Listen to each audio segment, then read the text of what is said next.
Hi, this is Andy Summers talking to you from BackstageAxxess, where the real show begins. Please check it out.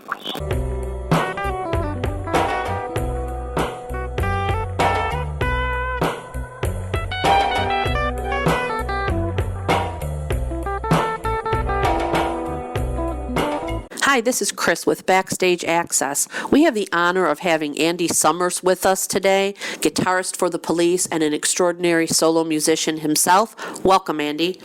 You've created this new record, Triboluminescence, and it's kind of an audio version of the phenomenon that it's named for. Is that kind of the analogy we're going for here? What kind of came first, the title or the record? I think that's a very nice question. Well, it's a very nice word, It's a word that just stands on its own as a cool word, right? Sure, absolutely. So, yeah. So, someone is always having to think of words and interesting words, and I think, about history of it. This one popped up somewhere, someday along with studies. And I noticed the day I finally looked up what it meant. And it actually means, it's a scientific word, it means sort of creating light from dark by striking something that causes a reaction which creates light from dark. Well, I thought that was, a great metaphor for the creative act, for creating music from nothing, which is what I'm having to do basically most of my life. So that's really what it means. Right, now this is a follow-up kind of to last year's Metal Dog. So how do you think things have evolved for you musically from that record to this one? Okay, good question. Well, Metal Dog was interesting because, I'd been doing other things other than this sort of, going down the path of making solo records like this, which I used to do a lot, and I sort of went various diversions over the last few years. And Metal Dog started as for a dance project in New York, which didn't come to realization at the time, but might now, oddly enough. So I was sort of creating all these tracks, and then that project wasn't happening, so I continued on, just making a record and turned it into the full-on CD, which was really well received. Right? So that was very encouraging, and it also sort of got me back into the zone in the studio, if you like, and recording completely alone. And I was encouraged by that. So I thought, Triboluminescence is, the following up of that and trying to extend all those things and create those. I'm trying to basically, like always, trying to beat the last record. Sure. Now, what was your process like for this record? Do you kind of start with a certain sound in mind and just let it evolve, or do you have an actual idea for the whole song? Yeah. No, obviously there's more, you can compose different ways, and because I've spent much of my life, sitting there and getting something, on whichever instrument and then writing it down and then trying to extend it. Because I can, there's two ways. First, you can come at it completely because I have the talent and the feeling, but, okay, this is good, and I'm also a trained musician. I can analyze it formally and put it all together that way and put it on paper. These projects, these last two records, are all started from, looking for a sonic quality. In other words, what I'm basically doing in the studio in the early stages is looking for really radical sounds that get me excited. And this is done by hooking up various devices, messing around with them, being right on top of. I've literally got them in my face and moving them around until something happens. And what tends to be the process is I'll record some of it, then see if I can play drums with it, see if I can play guitar over it, see if it starts to, awaken some sort of a creative process, which leads to the composition. Then you get in, and then, of course, then your composing skills have to come in. Do we need to go to another section here? Is that the right kind of melody? What song is it? Whatever. It's part of musical composition. Sure, and there's layers and layers of sounds and tones and textures. How much time did you spend in the studio for the whole recording process?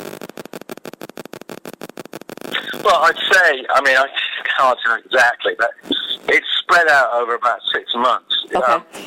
But that's not like, because there are big gaps in there. When, like to China or somewhere, or Brazil, I was out playing, and I'd come back. But very much had it in my mind.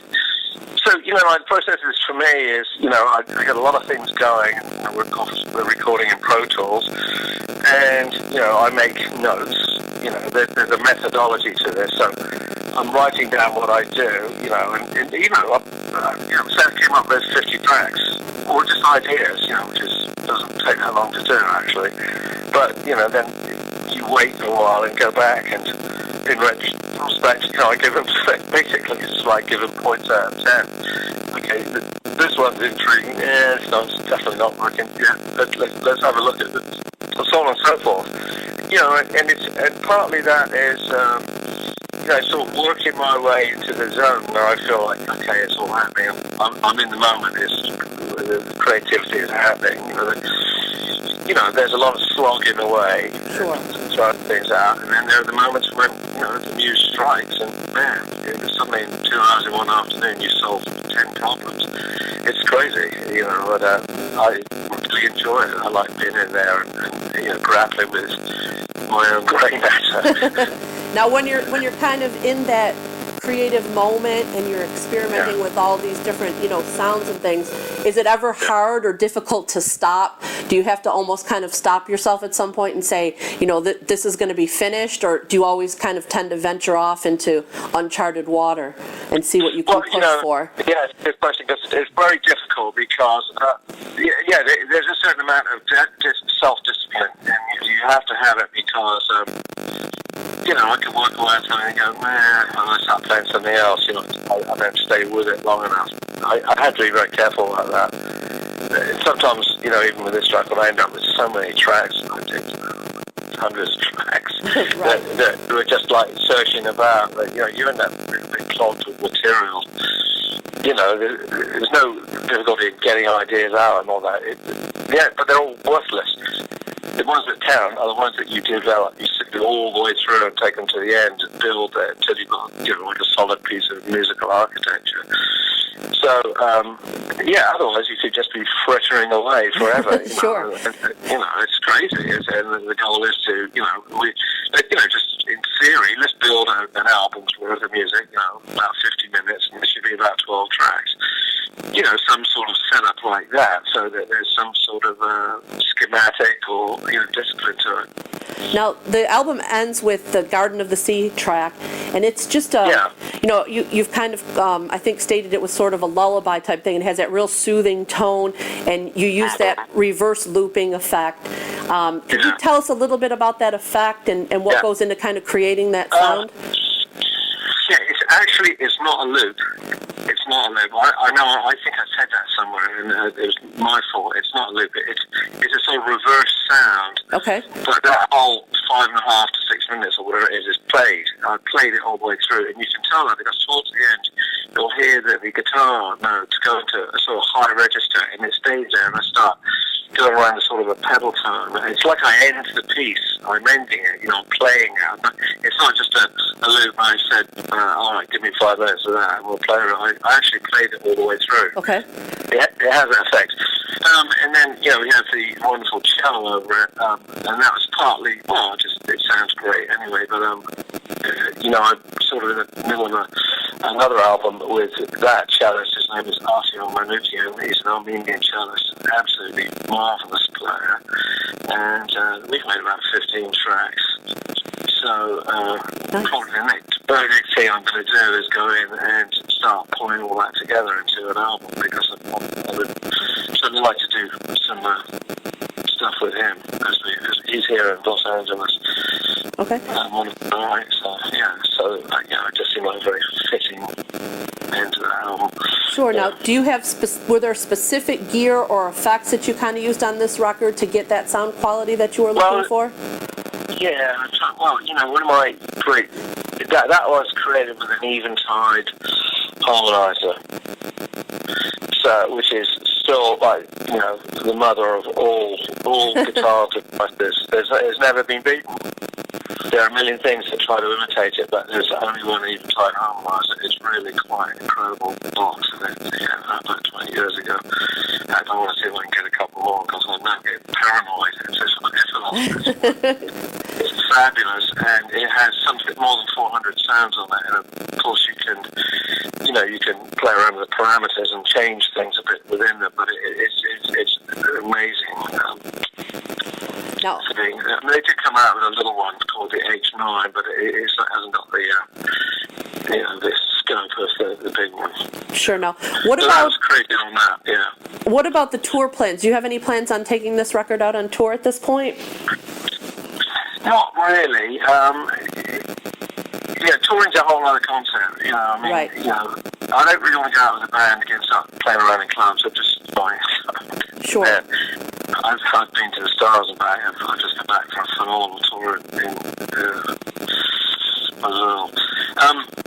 But there may be what I'm actually thinking about and just tried and will hope to do more is that would be more along these lines as I did a solo show at the Grammy Museum in Los Angeles, which went down an absolute storm, where I took some of this music and I played it to photography. I had a big screen up and the pictures, very exotic pictures, all from China and Asia, drifting across the screen. So all my photography, and then some of it I played to solo using these kind of sounds, and another couple of them I tried where I went back to the original tracks and took out the obvious lead guitar and then played that live with the backing tracks going on. So we started into it. It needs to be developed, but that's what I might do. Now, with this complexity of sounds and everything going on this record, would you be able to even replicate that with a live band, or would you have to go with backing track? I think some of this could be done with a live band, but it would be not like I don't know if you could do this. You're not going to do this with standard guitar, bass, and drums. I think it has to be a setup where people would be triggering devices and loops and stuff. I mean, it could be put together. Sure. I'm not sure what the audience would be for it. Right. Now, you mentioned that you had put it together with some of your photography in an exhibit, so that's, another art form that your creativity's coming out. Are you working on anything else in that line as far as maybe exhibition? Always. Yes, absolutely. I mean, right now, I'm sort of sitting here hovering, and I'm supposed to be, I've met with, the plan is to put out another book this year with Stidel in Germany, the number one photography book company in the world. I'm just waiting to get the word because I've met them here in Los Angeles, to go to Germany to sit with him to put the book together. In fact, I've put it together. It's all sequenced. It's done. It's all photography from China. I've travelled in China extensively over the last few years. Okay. So that's happening, and there'll be a big show in Shanghai, I think, this year.